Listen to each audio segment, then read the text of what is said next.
나는 내 마음에 이르기를 자 내가 시험적으로 너를 즐겁게 너는 낙을 누리라 하였으나 본즉 이것도 헛되도다. 내가 웃음을 논하여 이르기를 미친 것이라 하였고 희락을 논하여 이르라 하였노라. 내 마음에 궁구하기를 내가 어떻게 하여야 내 마음의 지혜로 다스림을 받으면서 술로 내 육신을 즐겁게 할까? 또 어떻게 하여야 어리석음을 취하여서 천하 인생의 종신토록 생활함에 어떤 것이 쾌락인지 알까 하여 나의 사업을 크게 하였노라. 내가 나를 위하여 집들을 지으며 포도원을 심으며 여러 동산과 과원을 만들고 그 가운데 각종 과목을 심었으며 수목을 기르는 삼림에 물 주기 위하여 못을 팠으며 노비는 사기도 하였고 집에 나게도 하였으며 나보다 먼저 예루살렘에 있던 모든 자보다 소와 양떼의 소유를 많게 하였으며 은금과 왕들의 보배와 여러 도의 쌓고 또 노래하는 남녀와 인생들의 기뻐하는 처와 첩들을 많이 두었노라. 내가 이같이 창성하여 나보다 먼저 예루살렘에 있던 모든 자보다 지나고 내 해도 내게 여전하여 무엇이든지 내 눈이 원하는 것을 내가 금하지 아니하며 무엇이든지 내 마음이 즐거워하는 것을 내가 막지 아니하였으니 이는 나의 모든 수고를 내 마음이 기뻐하였음이라. 이것이 나의 모든 수고로 말미암아 얻은 분복이로다. 그 후로 본즉 내 손으로 한 모든 일과 수고한 모든 수고가 다 헛되어 바람 잡으려는 것이며 해 아래에서 무익한 것이로다. 내가 돌이켜 지혜와 망령됨과 어리석음을 보았나니 왕의 뒤에 오는 자는 무슨 일을 행할꼬 행한 지 오랜 일일 뿐이라. 내가 보건대 지혜가 우매보다 어두움보다 뛰어남 같도다. 지혜자는 눈이 밝고 우매자는 들에 당하는 일이 일반인 줄을 내가 깨닫고 심중에 이르기를 나도 당하리니 내가 어찌하여 지혜가 더하였던고 심중을 이르기를 이것도 헛되도다. 지혜자나 우매자나 영원토록 기억함을 얻지 못하나니 후일에는 다 잊어버린지 오랠 것임이라. 보라 지혜자의 죽음이 우매자의 죽음과 일반이로다. 이러므로 내가 사는 것을 하나였노니 이는 해 아래에서 하는 일이 내게 괴로움이요 다 헛되어 바람을 잡으려는 것이미로다. 아멘.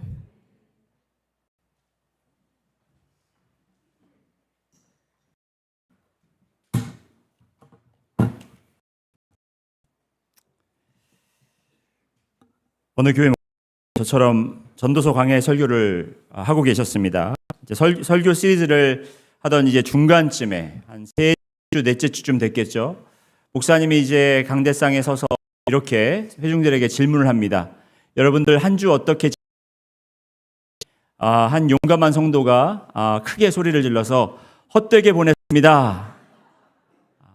모든 성도님들이 웃음바다가 되었습니다. 전도서라고 할 수 있는 모든 것이 헛되고 헛되다.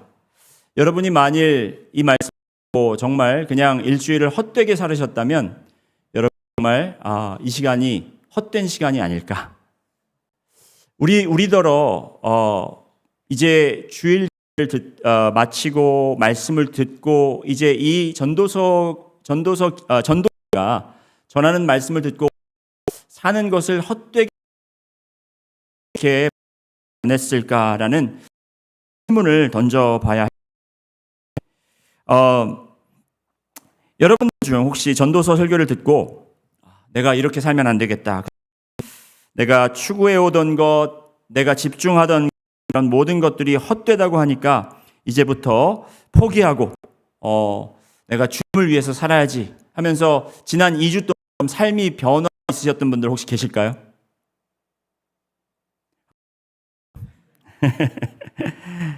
그렇게 되긴 쉽죠. 정말 쉽지 않습니다. 설교나 저희가 성경을 통해서 배우는 것의 문제가 바로 이것입니다. 우리가 듣기는 듣되 깨닫기는 깨닫되 우리가 이해하긴 이해하되 실천적으로 삶 속에서 적용이 되지 않는 것. 결국에는 우리가 주님 안에서 더 배우고 알고 이 지식이 쌓아가면서 이것이 우리에게 격려가 되고 힘이 되고 삶의 소망이 되어야 되는 것이 아니라 오히려 이것 때문에 우리가 좌절되고 실망, 우리가 혼돈에 빠지고 우리가 반항하는 모습들이 우리에게 나타날 수 있다는 것입니다.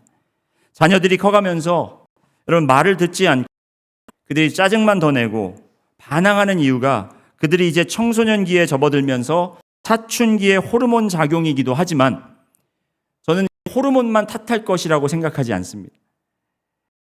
이제 아는 것이 많아졌기 때문에 어렸을 때는 아는 것에 한계가 있습니다. 이제 자라면서 아이들이 아는 게 더 많아졌어요. 세상에 대해서 아는 것도 많아졌고, 그리고 재밌는 것에 아는 것도 많아졌고, 먹고 싶은 것도 많아졌고, 이렇게 하다 보니까 하고 싶은 것도 많아졌습니다.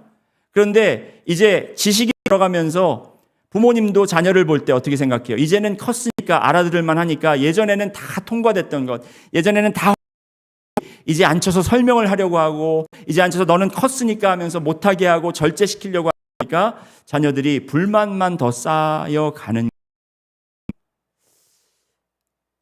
역시 여기 혹시 영적 사춘기에 혹시 지금을 지나고 계신 분들 계실까요? 영적 사춘기라 하면 우리가 조금 더 이제 말씀에 대해서 알고 세상에 대해서도 알아가면서 혼전이 되면서 우리 안에서 내면에서 좀 마음속에 불만이 차오르고 그리고 우리가 불평이 생기는 그런 단계를 이야기하는 것입니다. 여러분 오늘 말씀을 들으실 때 그런 사춘기적 마음으로 반항아적 마음으로 듣지 마세요. 전도서 설교 얼마나 남았어? 그래서 제가 앞으로 한 12개 정도 12번 똑같은 반응 기가 막히다. 도대체 헛되다라는 의미 번씩 해야 사람들이 알아들을 수 질리지 않을까? 지겹지 않을까? 이제 다 웬만하면 알아들었는데 그런데 문제는 뭐냐면 알아들었지만 실천하지 못하기 때문에 제가 아까 질문했지만 여러분 삶이 변하셨습니까? 질문했을 때 아무도 아멘 하고 크게 외치는 분들이 없었어요. 자, 설교를 하겠습니다. 오늘은 그런데 제가 헛되다라는 이 주제는 여러분이 너무 잘 알고 계시기 때문에 헛되다라는 것에 무엇이 헛되고 왜 헛된지에 대해서 설명을 많이 드리는 것보다 이 근본적인 이유에 대해서 좀 나누고 싶습니다. 왜 이것을 헛되다고 하는가? 모든 것이 헛된 이유는 제가 말씀드렸지만 해 아래 모든 것을 관점을 두고 보기 때문에라고 말씀드렸지만 더 우리가 구체적으로 들으면 우리 마음의 문제라는 거예요. 이 모든 것이 헛된 이유가 뭐냐면 마음의 문제. 해보실까요? 나의 마음 때문에. 여러분 이렇게 마음을 좀 이렇게 여기 치시면서 나의 마음 때문에 이렇게 한번 해보세요. 시작. 나의 마음 때문에. 여러분 마음 때문에 그래요. 우리가 헛되다고 하는 것이 우리가 아무리 세상에서 좋다고 하고 우리가 지금 추구하고 있는 명예나 부귀나 이런 재산이나 지식이나 이 모든 것들이 헛되다고 느끼는 것이 여러분 이거는 누구를 막론하고 이건 부인할 수가 없습니다. 그냥 여기서 마친다면 이건 다 헛될 수밖에 없는 거예요. 영원하지 않. 그렇기 때문에 우리의 마음속에 쉬지 못하는, 마음속에 만족하지 못하는 것이 있어요.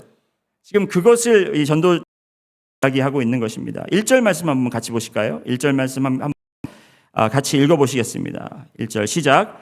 나의 마음에 이르기를 자, 내가 시험 삼아 너를 즐겁게 하리니 이렇게 이야기하고 있습니다. 나의 마음에 이르렀다라고 이야기하는 것은 내 자신에게 이야기했다라는 표현도 되지만 내 마음을 향해 그러니까 내 마음이 정확하게 어디 있는지 마음을 향해 이렇게 명령했다라는 것입니다. 왜? 그 마음에 문제가 있으니까. 그러면서 어떤 이야기를 했냐면 내가 시험 삼아 시험을 했다라는 거예요. 전도자는 실험가였습니다. 전도자는 과학자였습니다. 전도자는 철학자였습니다. 전도자는 인생에 대한 평생 동안 인생에 대해 연구를 했고 주님께서 주신 그 지혜로 이 지혜를 가지고 어떻게 하면 이 인생의 의미를 찾고 내가 왜 무슨 목적으로 사는지를 깨닫기 위해서 발버둥 쳤던 사람입니다. 모든 자기의 것을 투자해서 몸까지 바쳐가면서 자신을 실험 대상으로 삼았다라는 거예요. 그렇게 인생에 대해 연구하는 사람이었는데 이제 그가 인생을 연구하다가 어느 순간 깨달음이 왔습니다. 그 깨달음이 뭐냐면 인생의 모든 것이 나의 마음과 깊은 연관이 있구나. 나는 이 세상에 있는 것이 물질적이고 만질 수 있는 것이라고 생각했지만 그것을 찾다 보고 그것을 누리다 보니까 내 마음 한구석에 아니면 내 마음 전체가 만족하지 못하는 행복하지 않은 그러한 상태를 그가 발견하고 이 마음에 그러면 이 마음을 어떻게 한번 실험해 볼 수 있을까? 시험해 볼 수 있을까? 하면서 그 마음에 마음껏 쾌락을 즐길 수 있도록 그 마음에 허락한 거예요. 명령한 것입니다. 지금 그 이야기를 전도자가 많은 듣는 학생들에게 지금 왕자들에게 그렇게 이야기하고 있는 것이죠. 3절 말씀 한번 보실까요? 3절 말씀 보시면 내가 내 마음으로 깊이 생각하기를 내가 어떻게 하여야 내 마음을 지혜로 다스리면서 술로 내 육신을 즐겁게 할까 하면서 이제 말씀이 나오죠. 여기 보면 내 마음으로 깊이 살피기를 이 말은 뭐냐면 이제 마음을 깊이 들여다보면 여러분 우리가 여러분의 마음을 잘 아는 사람이 누굴까요? 하나님. 여러분 성도님이시니까 당연히 그게 맞는 대답이지만 제 생각에는 내 자신이 내 마음을 잘 안다고 생각해요. 맞습니까? 여러분 마음 잘 아세요? 확실치가 않죠. 우리의 마음을 우리가 모릅니다. 우리는 그 느끼고 있는 상태 그리고 마음에서 전달하는 그 메시지가 이게 사실이라고 생각하고 그것이 나의 마음이라고 생각하지만 우리의 마음은 그냥 신호만 보내고 있는 거예요. 신호만. 그 신호를 우리가 잘못 해석할 때가 있다라는 것이죠. 그 말씀을 제가 오늘 좀 이렇게 구체적으로 나누려고 합니다. 제 말이 아니라 이 전도자가 그걸 시험해 봤어요. 그 마음 되는 이 뭔가 채워지지 않는 것, 뭔가 불만스러운 것, 뭔가 만족하지 못하는 이 마음의 신호가 도대체 왜 오는 것인가? 이 마음이 만족하지 못한다면 내가 이 마음을 만족할 것을 한번 채워보자. 마음껏 채워보자. 잘났어요. 그렇죠? 그렇게 할 수 있으면 얼마나 좋겠습니까? 그런데 그렇게 상황이 안 되니까 우리는 못하는데 우리 대신 그는 재력도 되고 인력도 되고 모든 그게 되기 때문에 재능이 되기 때문에 그는 할 수 있었다라는 거예요. 그래서 그 연구 결과를 나누는 거잖아요. 그렇죠? 지난주도 우리가 이 전도자가 실험한 거를 연구한 거를 나누고 여러분과 또 제가 그걸 나눴습니다. 지난주 본문의 1장 12절부터 18절의 연구 결과 두 가지를 연구했는데 첫 번째는 해 아래 모든 것을 살피고 연구했더니 결론이 뭐였어요? 알면 알수록 더 괴롭다. 더 많이 알면 우리가 좋을 것 같지만 더 괴롭다. 그리고 또 두 번째 연구는 뭐냐면 해 아래에 있는 모든 것을 관찰해 봤어요. 어떻게 하면 내가 자연을 다스릴 수 있고 어떻게 하면 내가 나에게 찾아오는 재난을 방지할 수 있고 이런 걸 다 살펴봤는데 그 결론은 뭐예요? 내가 할 수 있는 것이 아무것도 없다 했어요. 자, 오늘은 아까도 말씀드리지만 어떤 시험을 이제 하게 되냐면 이 마음이 원하는 그 마음이 찾고자 하는 그 온갖 락을 여기에 다 채워보자. 그래서 우리가 이미 알고 있습니다. 결론은 뭐죠? 해봤더니 모든 것이 헛되다. 그건 결론이에요.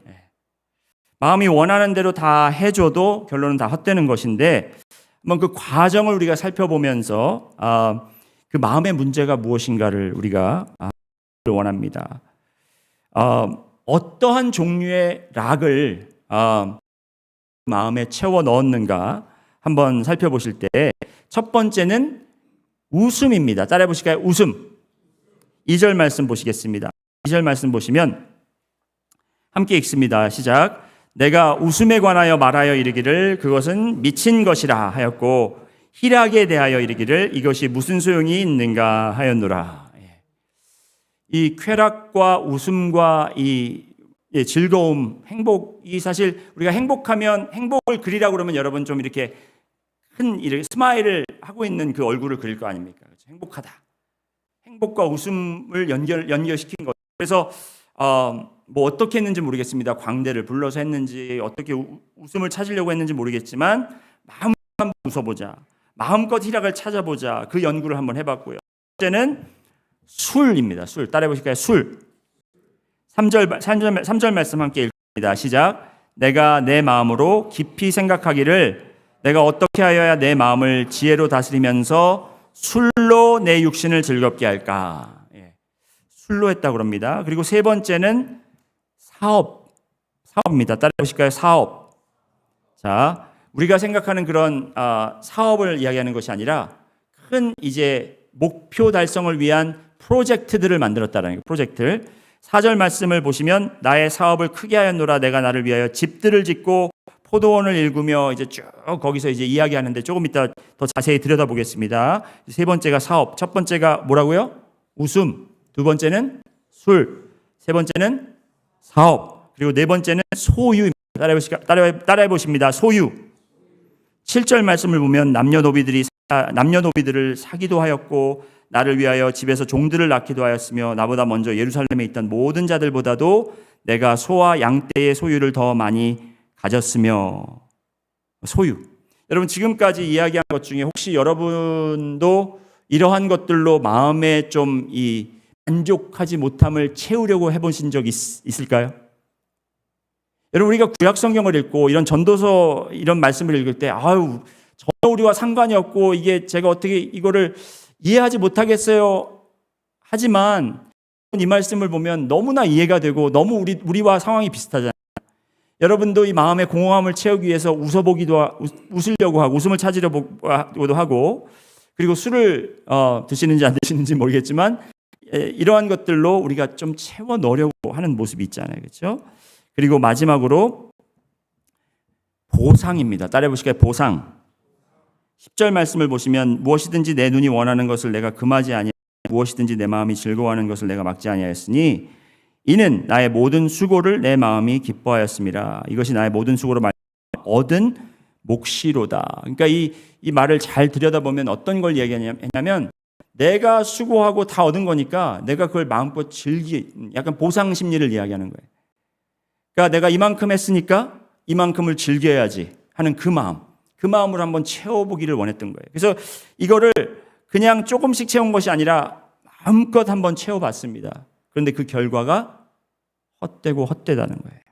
자, 그런데 더 구체적으로 우리가 이 5가지를 한번 좀 들여다보겠습니다. 이 5가지가 어떤 상태를 이야기하냐면 마음의 상태를 보여주고 있는 거예요. 웃음을 찾고 소유를 찾고 우리가 또 술로 이렇게 채우려고 하고 그리고 또 이런 큰 사업들 프로젝트들을 만들어서 하려고 하는 것 그리고 우리가 보상심리 있는 이것이 여러분의 마음 상태를 이야기하고 있다는 것입니다. 자, 한번 보시겠습니다. 첫 번째, 웃음. 예, 마음이 웃기를 원하는 이유가 뭔지 아세요? 여러분, 왜냐하면 우리가 즐겁지가 않기 때문에 마음은 즐거움을, 기쁨을 찾고 있고 마음은 희락을 찾고 있습니다. 그래서 우리는 그것을 마음을 좀 재미있고 웃게 하기 원해요. 제가 되게 웃기는 사람이거든요, 원래.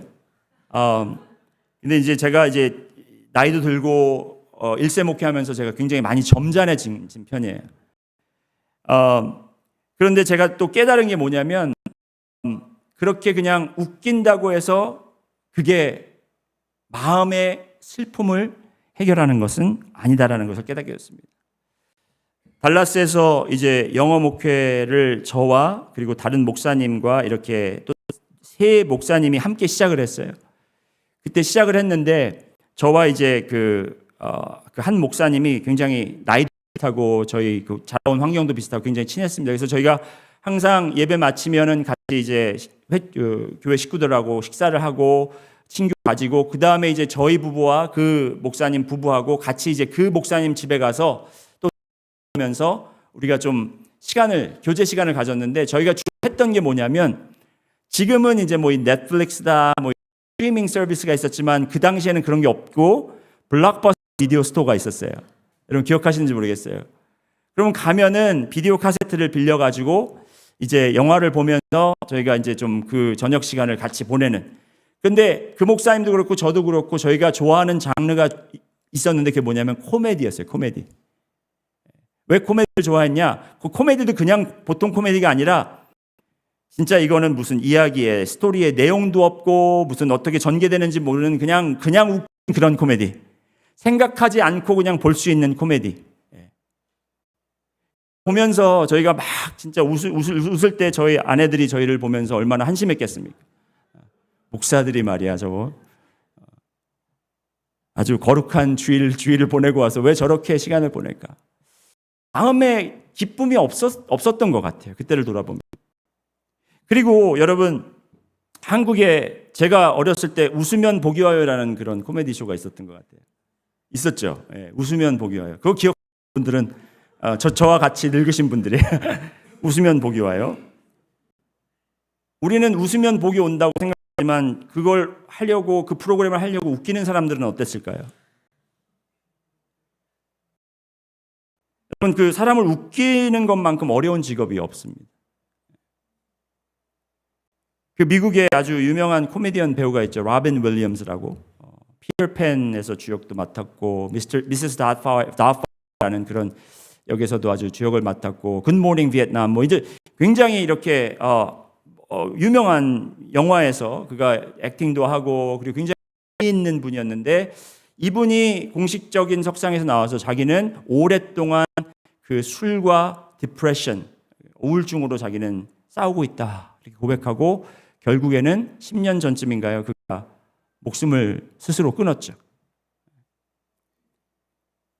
이렇게 나를 즐겁게 하려고, 그리고 내가 즐거움을 찾고자 하는 이런 마음이 여러분 우리에게 즐거움을 주지 못하고, 그때 잠시는 우리가 웃고 우리가 정말 배꼽을 잡고 웃을 수는 있지만 여러분 그것이 우리에게 영원한 행복을 주지는 못한다는 것입니다.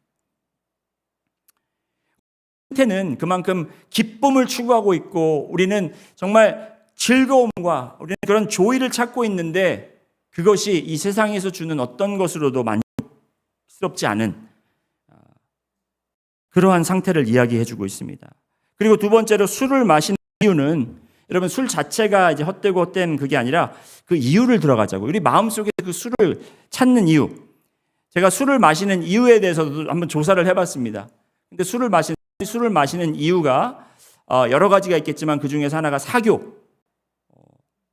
그러니까 외로움을 달래기 위해서 사람들과 함께 할 수 있는 자리에서 같이 이제 술을 마시면서 이제 같이 교제를 갖는 그런 이유 때문에. 그리고 두 번째는 릴렉세이션을 위해서. 하루 종일 피곤하고 지쳤을 때 술을 마시면 이제 몸이 나른해지면서 약간 릴렉스되는 그런 기분 때문에 마시는 분들도 계시고, 어떤 분들은 기분 전환을 위해서 마신다고 그래요. 기분 전환을 위해서. 그래서 자기가 기분이 나쁘거나 아니면 뭐 우울할 때나 술을 마시면 약간 그 기분을 전환할 수 있는. 그리고 또 네 번째는 뭐냐면, 이게 좀 저한테 오늘 마음에 난 것인데 뭐냐면, 많은 사람들이 술을 마실 때 아픈 감정을 무감각화 시키기 위해서 마신대. 느끼고 있는 감정을. 여러분 그 느끼고 있는 감정을, 내가 진짜 지금 아픈 마음, 슬픈 마음, 괴로운 마음을 술을 마셔서 잠시 우리가 그것을 무감각화 시킬 수 있다고 해도 그게 오래 갈까요? 술 기운이 떨어지면 금방 다시 올라오고, 그 아픔이 느껴질 때는 그 전에 느꼈던 것보다 더 고통스럽겠죠. 그러니까 이 술이 우리에게 우리의 마음을 드러내는 부분은 뭐냐면, 우리가 얼마나 외로운 사람들인가, 우리가 얼마나 정말 이렇게 바쁘지만 의미 없는 삶을 살고 있는가, 얼마나 우리가 기분에 이렇게 좌지우지하면서 살고 있는가, 얼마나 아픈 삶을 살고 있는가, 얼마나 고통스러운 삶을 살고 있는가에 대해서 이 술이라는 것이 우리의 마음을 드러낸다는 것입니다. 그리고 세 번째로 사업이나 일이라고 했는데, 이 뭐 술이나 웃음은 합시다. 근데 사업, 이거 큰 일들 하는 거 좋은 거 아닌가요? 라고 생각할 수 있지만, 여러분, 우리의 마음이 이렇게 큰 일을 자꾸 하고자 하는 그런 마음이 우리의 마음 상태를 드러내는데, 그게 뭐냐면, 여러분, 우리는 지금 이야기하는 것이 모든 것이 헛되고 헛된 이것을 우리가 느낀단 말이에요. 우리가 알고 있단 말이에요. 왜냐하면 직접 우리가 목표를 세우고 갔는데 잡아보니 그것이 수증기처럼 연기처럼 훅 하고 이제 사라져 버리니까, 그 마음속의 공허함 때문에 이제 내가 세울 수 있는 목표, 내가 붙잡을 수 있는 것, 내가 할 수 있는 것들, 목표들을 세워놓으면서 그것들을 하나씩 하나씩 추구해가면서 이룩해가면서 그 마음속에 안심을 얻고 마음속에 위로를 하고 있다는 거예요.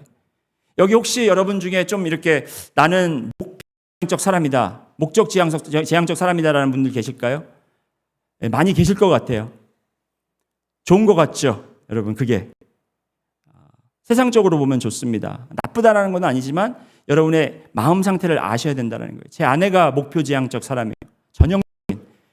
그래서 집에 가면 이제 제가 그 옷장을 봐도 항상 이게 언더웨어, 삭스 뭐 이게 딱 있는데 하루는 가보면은 이게 완전히 뭐 뒤죽박죽이 아니라 이상하게 돼 있는 거예요. 그래서 어디 왜 이렇게 해놨어 그러면은 그게 더 좋은 시스템이 되는 거예요.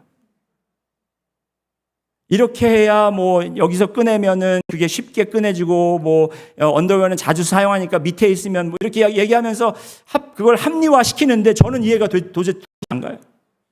그냥 예전에 있었던 게 편한데 왜 그렇게 그래 놓고 또 한 달 있으면 또 바꿔놔요.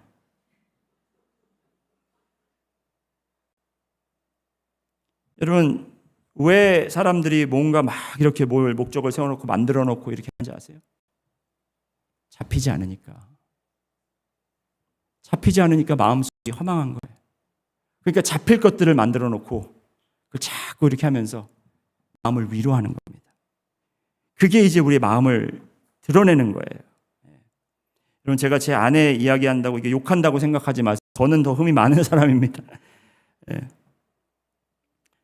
말씀 한번 보실까요? 여기 3절 하반절부터 4절, 5절, 6절까지 또 내가 어떻게 하여야 천하의 인생들이 그들의 인생을 살아가는 동안 어떤 것이 선한 일인지를 알아볼 때까지 내 어리석음을 꼭 붙잡아 둘까 하여 지금 이제 정신을 차리고 이런 걸 다 해봤더니 아니다. 조금 효율적인 걸 한번 해보자.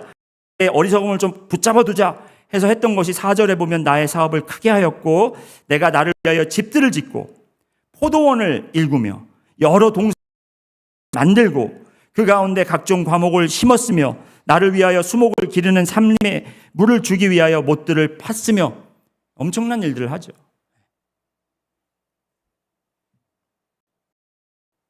여기서 혹시 가르드닝 하시는 분들 마음에 찔림이 있으실 줄 믿습니다. 그런데 여러분들 뭐 이거를 잘못한다, 지금 그거 헛되다 이거를 강조하는 것이 아니라 여러분의 마음 상태를 한번 들여다 보시라는 거예요. 마음 상태를. 그리고 소유하는 것. 소유하는 건 뭐냐면 7절 말씀에 보면 남녀노비들과 소와 양떼, 그리고 8절에 보면 금과 보배, 노래하는 남녀들, 그리고 처와 첩. 여러분 솔로몬이 처와 첩이 얼마나 많았습니까?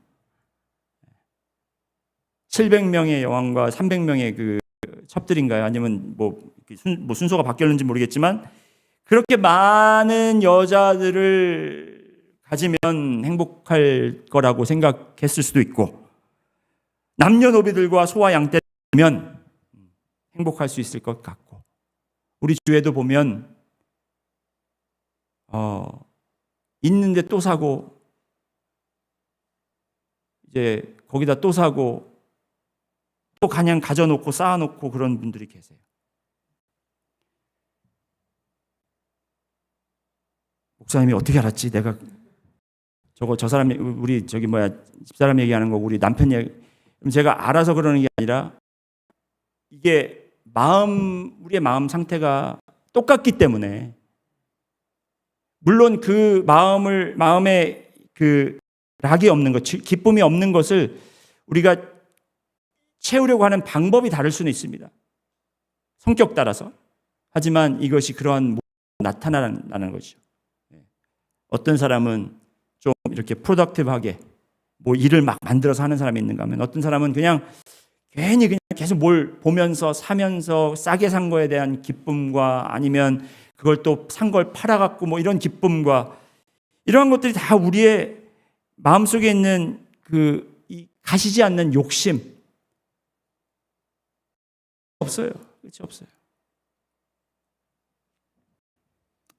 그리고 마지막으로 주여 소리가 나오네요. 마지막으로 보상. 맞습니다. 주님밖에 없어요. 주님밖에 없어요. 마지막으로 보상. 이것도 위험한 겁니다, 여러분. 10절 말씀에 아까 읽었지만 무엇이든지 내 눈이 원하는 것을 내가 금하지 아니하며 무엇이든지 내 마음이 즐거워하는 것을 내가 막지 아니하였다. 이 말은 뭐냐면 원하는 게 있으면 다 사드리는 거예요. 갖는 거예요. 왕이니까 그럴 수 있죠. 그런데 그 이유가 자기가 왕이라서가 아니에요. 그만큼 수고했기 때문에 내가 이만큼 열심히 누구보다 일했고 살았고 또 그만큼 내가 했기 때문에 나한테 상을 줘야 돼 라는 이 보상 심리. 지금 이제 우리 시대에 사는 많은 분들이 그런 보상 심리 속에 살고 있는데 내가 이만큼 일을 했으니까 이제 주말에는 가족과 함께 여행을 가든지 아니면 우리에게 이런 주어진 모든 것을 누리고 살아야 된다라는 그런 생각이 있는데, 역시 여러분 거기에 너무 제가 지금 지적하는 것 너무 지금 그 마음을 두시고 목사님 왜 나를 지적하시지, 지적질하시지 이런 생각 갖지 마시고, 제가 드리는 말씀은 우리의 영적 마음 상태를 이야기한다고 제가 누누이 이야기합니다. 여러분, 손님은 왕이다라는 말 아시죠? 손님은 왕이다. 그 말을 누가 시작했는지 아십니까? 손님이? 여러분, 리츠 카럴턴이라고 아시죠? 호텔 사업으로 유명해진 아주 리츠 카럴턴. 그래서 리츠 카럴턴 호텔이 되게 유명하잖아요.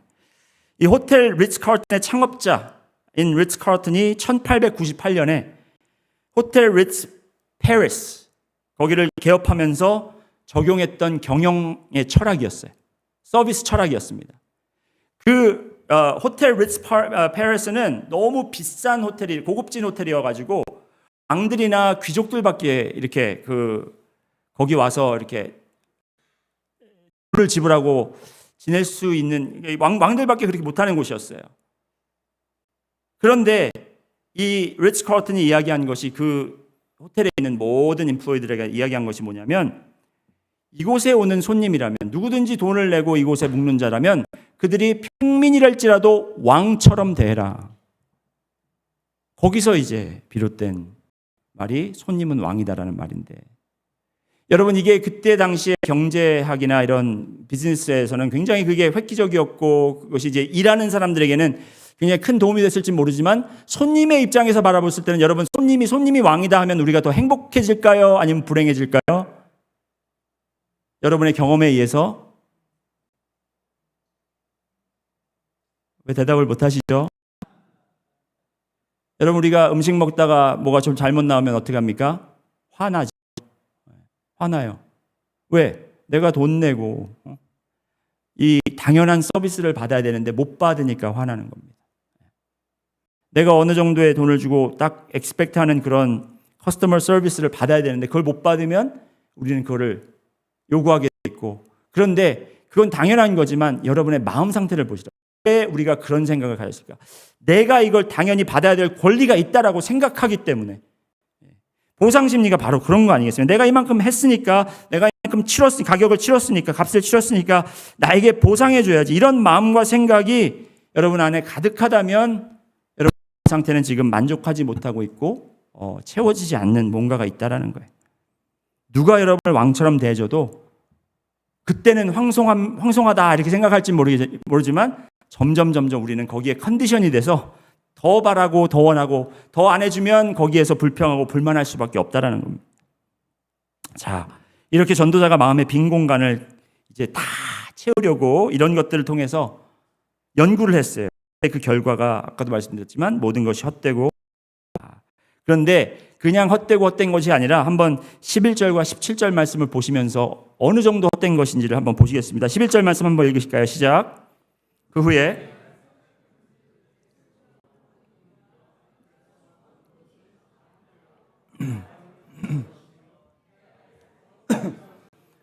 네, 여기까지는 뭐 저희가 계속 이야기하던 거니까 압니다. 17절 말씀 한번 가보시겠습니다. 17절 말씀 한번 읽겠습니다. 시작.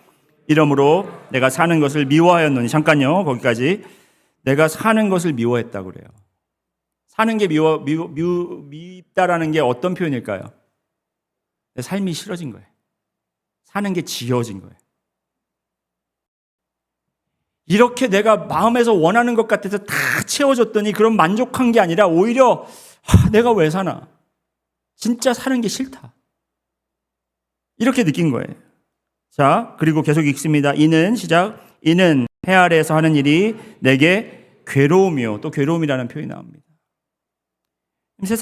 하늘 아래서 하는 일들이 다 괴로움밖에 없는 거예요. 잠깐의 즐거움, 그렇죠? 잠시 잠깐에 우리가 막 정말 박장대소하는 그런 이 웃는 그런 순간적인 즐거움은 느낄 수 있어도 그것이 결국 괴로움으로 바뀐다라는 겁니다. 주여 한 번 더 하시죠. 주여. 이제 모든 것이 헛되다는 것은 귀가 아프게 들으셔서 잘 아실 것입니다. 그런데 여러분이 아시기 원하시는 것은, 제가 여러분이 알기 원하는 것은 이 세상의 모든 것의 헛됨이 아니라 여러분의 마음의 상태, 여러분의 마음의 상태가 그렇게까지 되어 있는 이유는, 자, 잘 들으세요. 이게 지금 여러분이 기억하셔야 되는 거예요. 우리의 마음이 채워지지 않는 이유는 여러분의 마음은 영원함을 담기 위해 만들어졌기 때문입니다. 여러분의 마음은 영원함으로 채워지기 위해 하나님께서 만드셨기 때문이에요. 영원함으로 채워져야 되는 것에 영원하지 않은 것으로 채우면 어떻게 됩니까? 문제가 있겠죠. 채워지지 않겠죠.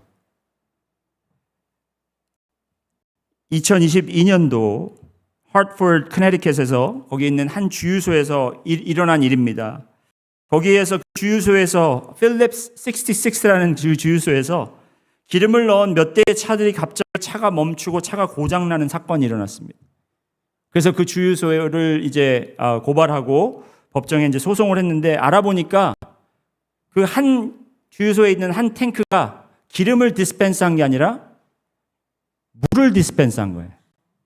그러니까 기름을 채운 게 아니라, 기름을 채우는 줄 알고 이제 완전히 만땅을 했는데, 거기 만땅이란 말이 있는 제가 이렇게 좀 한국말이 부족하기 때문에 가끔 옛날에 들었던 이상한 말들을 사용하더라도 여러분 용서해 주시기 바랍니다. 이게 다 채워놨는데 그게 채워진 것이 기름이 아니라 물이었다라는 거예요. 그 사람은 운전해서 이제 가다가 하이웨이로 들어가는 순간 갑자기 차가 멈춰서 큰 사고가 나고, 어떤 사람은 차가 갑자기 연기가 나면서 크게 고장나서 몇천 불씩 이제 들여서 고쳐야 하는 그런, 기름이 들어가야 되는 차 탱크에 물이 들어갔기 때문에 그 차는 작동을 하지 않는 것만이 아니라 고장났다라는 거예요. 큰 데미지가 있었다라는 것입니다. 우리의 마음의 상태가 이렇게 정말 계속 외롭고 아프고 슬프고 채워지지 않는 이유는, 여러분, 우리의 마음이 영원한 것으로 채워져야 되는데 자꾸 우리가 거기다 기름을 넣어야 되는데 물을 집어넣고 있다는 거죠. 영원한 것으로 채워져야 되는데 세상 것, 잡히지 않는 것, 그리고 영원하지 않은 것들로 채우려고 하니까 그것 때문에 우리가 아프고 괴롭고 정말 미워하는, 이 세상이 미워지는 그런 것밖에 남지 않는다는 거예요. 오늘 말씀의 제목이 즐거움의 양면성입니다. 즐거움의 양면성. 우리가 즐겁다고 하는 것들이, 하는 것이 이 해 아래 것이면 즐거울 수 있다. 그때 즐거울 수 있지만 그 즐거움은 우리가 잠시 느끼는 것이고, 그 즐거움을 통해서 우리가 또 하나의 면은 뭐냐면, 이 마음이, 우리의 마음이 영원한 것으로 채워지기 때문에 계속해서 우리에게 보내는 신호를 우리가 봐야 되는 거예요. 즐거움으로 끝나는 게 아니라, 그때 행복함으로 끝나는 것이 아니라, 그 뒤에 찾아오는 후회와 그 뒤에 찾아오는 정말 이 공허함과 이 아픔을 여러분들이 신호로 받아들여야 된다는 거예요. 어떤 신호냐? 영원한 것으로 채워줘 하는 그 신호. 그 괴로움은 여러분의 마음이 여러분에게 보내는, 그러니까 고장나기 일보 직전에 위험에 있다라는 그런 신호예요. 여러분, 우리가 너무나도 동의할 수 있는, 제가 예를 하나 드려볼까요? 우리 마음이 이제 채워지지 않는다라는. 여러분, 어제 우리가 데일라이트 세이빙이 끝나면서 여러분 1시간 버셨어요. 그죠? 그 1시간 번 것이 충분하다고 생각하셨던 분, 오늘 아침에 일어나시면서 1시간 잤더니 이게 너무 막 나의 피로도 회복되고, 예전에 1시간만 더 했는데, 근데 여러분, 그러면 이렇게 여쭤볼게요. 그 1시간을 우리가 벌었는데 번 것 같지도 않고 그냥 똑같이, 오늘 예배 이렇게 참석하시는 거 보니까 늦는 분들은 계속 늦으시더라고요. 1시간 벌었는데 도대체 왜 늦으시는 거예요? 목사님 오늘 왜 이렇게 까지? 막 이렇게 생각하지 마시고, 좀 깔려고 하는 게 아니라 그냥 우리 같이 한번 이렇게 좀 생각을 해보자고요. 우리는 이만큼 있으면 괜찮을 것 같은데 그게 안 된다라는 거죠. 그걸 자꾸 우리가 이만큼을 더 채우려고 하거나, 근데 우리는 그런 마음이 있을 때 어떻게 하냐면, 내 마음이 왜 공허하지? 그래서 영원한 것으로 채우는 게 아니라 그냥 더 이 일시적인 걸로 더 채우려고 하든지, 해볼까? 저걸 더 해볼까? 그렇게 하든지, 아니면 그걸로도 안 되면 주위 사람들을 탓하기 시작해요. 환경을 탓하기 시작합니다. 그래서 마음속에 이 공허함과 불평을 우리가 이게 나오는 거예요. 이게 겉으로. 그러면서 우리 가족, 내 남편, 내 아내, 우리 자녀들, 그죠? 한국에 있는 가족들, 직장 동료들, 직장 상사, 심지어 교회까지 우리가 불평하게 되는 거예요. 교회에서 왜 이걸 안 하지? 저걸 안 하지? 왜 이렇게 하지? 저렇게 하지? 하면서. 그 불평이, 여러분 그 불평을 듣고 제가 한번 이 말씀을 해보고 여러분 진짜 이걸 이론적이 아니라 여러분이 논리적으로 생각을 해보세요. 여러분이 지금 불만을 갖고 있는 것들이 해결된다고 합시다. 그러면 여러분 마음이 만족이 있을까요? 없어요. 없다고요. 그때 잠깐 있을 수는 있습니다. 그러니까 우리의 마음의 근본적인 문제가 해결돼야 되는 거예요, 여러분.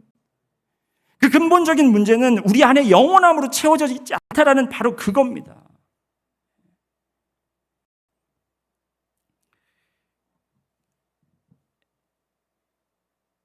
우리가 하나님께서 창조하실 때 영원한 사람으로 만들었고 우리가 이 해 아래에서 모든 삶을 마치는 그런 사람들이 아니라 이제 주님 안에서 그 선 안에서 SON 안에서 우리가 영원한 삶을 살도록 그렇게 있는데 하나님께 마음이라는 이 organ을 주셨어요. 이 마음이라는 organ이 뭐냐면 우리에게 신호를 보내는 거예요. 자꾸 영원한 것으로 채워줘, 영원한 것으로 채워줘 하면서. 여러분 이걸 잘 파악했던 그 단체가 있는데 그게 뭔지 아세요? 디즈니예요, 디즈니. 디즈니 영화들 보면 다 띠미 그래요. 모아나 아시죠? 모아나에서 주제가 뭐예요? How far it go? I've been staring at the edge of the water. 왜 이걸 알지? 그 모아나라는 한 소녀가 계속해서 이 바다 밖을 보는 거예요. 섬 안에 있는데 섬 안의 사람들은 바다에 나가지 못하고 근데 그의 마음은 자꾸 거기 이게 부모님을 거역하는 걸 알면서도 모든 사람들이 이 안에서 행복을 찾는 것처럼 그렇게 알아도 자꾸 바깥을 보고 있는 거예요. 인어공주도 아시잖아요. Little Mermaid. 그죠? Up where they walk, up where they run, up they stay all day in the sun, wandering free. Wish I could be part of that world.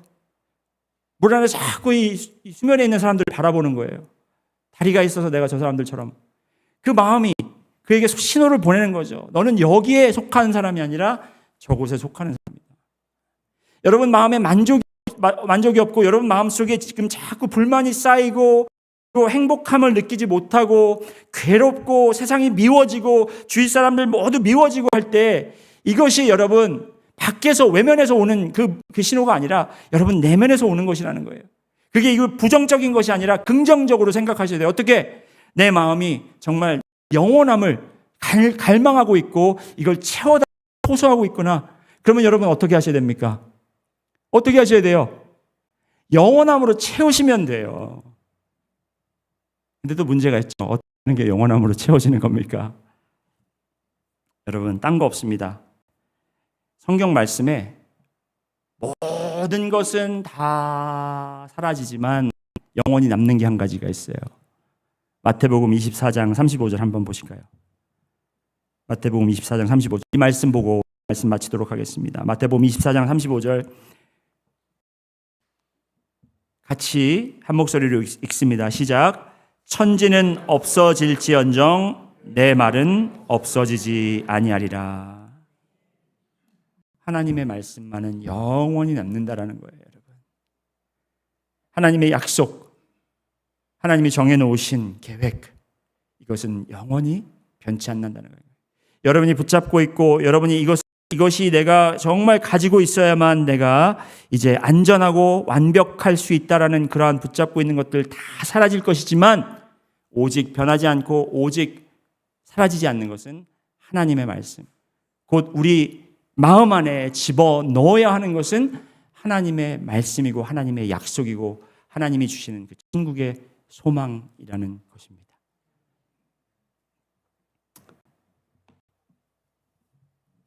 우리 한번 눈을 감으시고 여러분 이 시간 여러분 마음에 이렇게 한번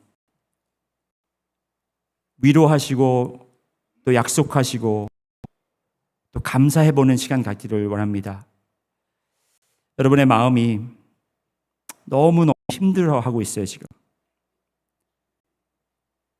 그렇기 때문에 여러분이 힘들다고 느끼는 겁니다.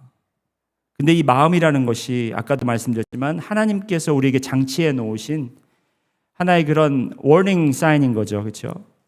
그래서 그것을 영원한 것으로 채워줘야 되는데, 그래서 여러분 좀 마음에 대해서 미안한 마음으로 이 시간, 마음아, 내가 너의 정말 영원함을 갈망하는 그걸 채워주지 못하고 계속 헛된 것으로 채우고 있었구나.